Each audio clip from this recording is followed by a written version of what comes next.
everybody from StampNation, it's Allie here, otherwise known as the Circle Guru. Today we're going to talk about color, stamping, and motifs. So today we're going to use one stamp set, and for today's tutorial I've chosen our Still Smiling by Catherine Pooler Designs, and we're going to be using all of the images in this stamp set, all 4 of those.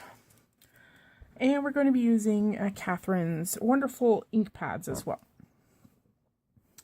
So I've begun my die cutting 2 circles using Inkadoo masking paper. Now you can use other brands, but that's what I've got.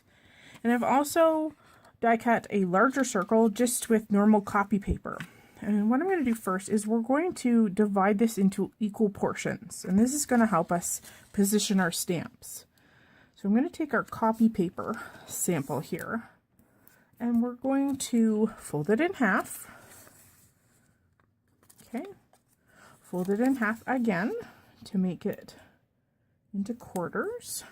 I'm giving it a good crease as well to make sure that I can see those fold lines. And then I'm going to fold them in half again, and I'm just folding them back, that way I can get a nice firm crease once I crease them. So just using my fingernail here because that's the tool I got handy.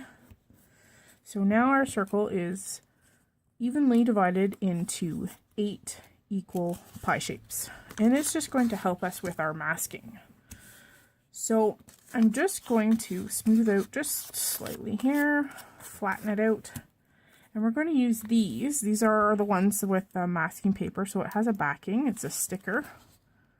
And we're going to place it within the confines with an equal border.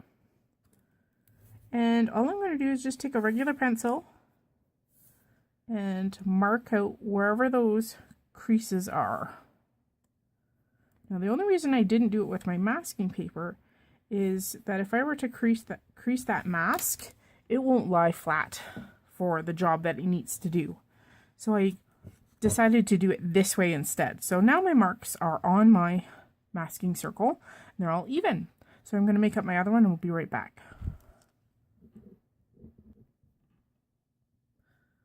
So I've cut a panel of Catherine Pooler's premium white cardstock.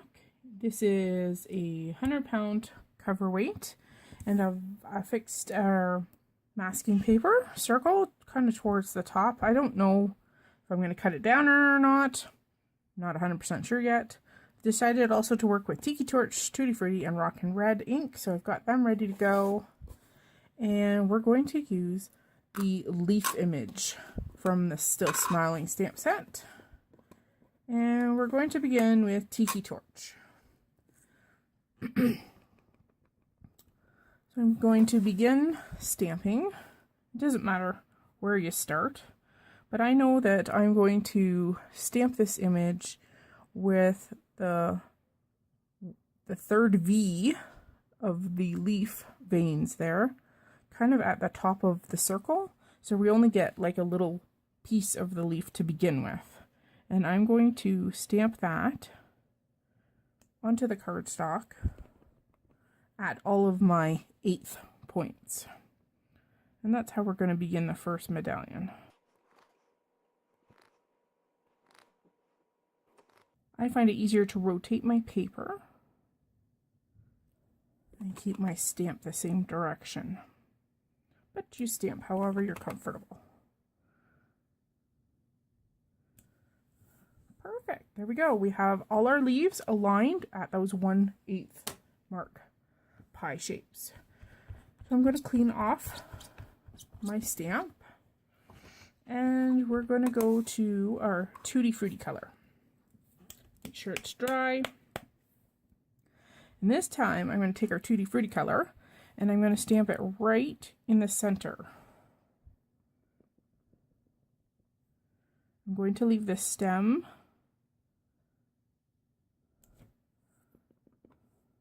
on the mask instead of stamping the whole leaf image. So this time I'm just eyeing where the image goes because it's halfway in between all of our tiki torch leaves.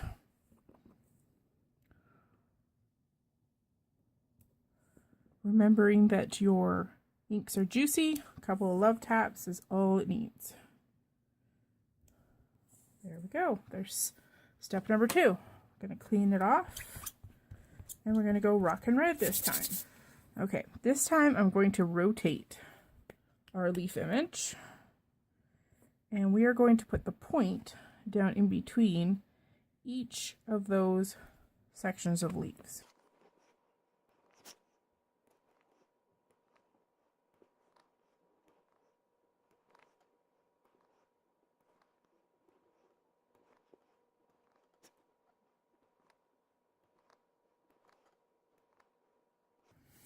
And voila, there it is. I'm going to quickly clean this off. Rockin' Red does stain your stamps if they're a good quality stamp, and Catherine Pooler's design stamps are all made of wonderful products, so you will get them stained. Doesn't affect the use of your stamp in the future though. So let's reveal what we have underneath.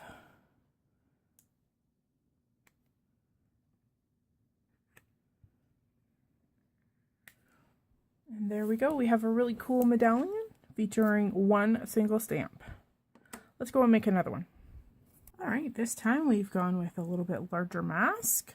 We're going to begin with our butterfly, and we've got our new color palette. We're going to start with our Fiesta Blue. This time I'm going to use the body of our butterfly, and that's what I'm going to use to line up with our marks. And once again, we're divided into 8s. And I know for a fact this pattern is going to involve our butterflies slightly touching each other. And that's okay. And I'm not really butting it up against the mask because I know I need a touch more space than that to get all of my butterflies around the circle.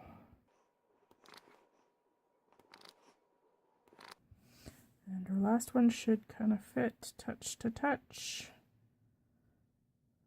Perfect. There we go.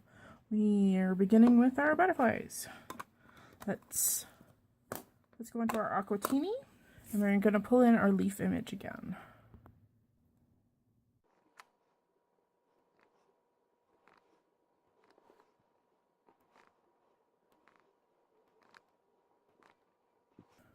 There we go, we have our aquatini leaves.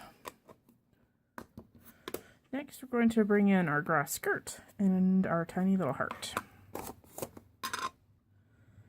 And this time, I'm going to angle my hearts in between the leaves and the tails of our cute little butterflies here. And we're going to go one on each side.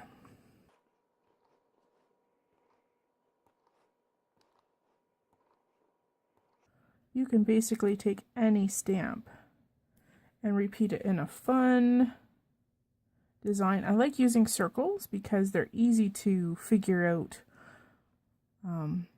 all of your pie-shaped pieces and how your images are going to fit around that circle. You can have fun layering and masking and using different colors and using solid stamps versus line stamps. You can make it however you wish. So I'm going to do one more layer of hearts, but this time I'm going to bring in Lime Ricky.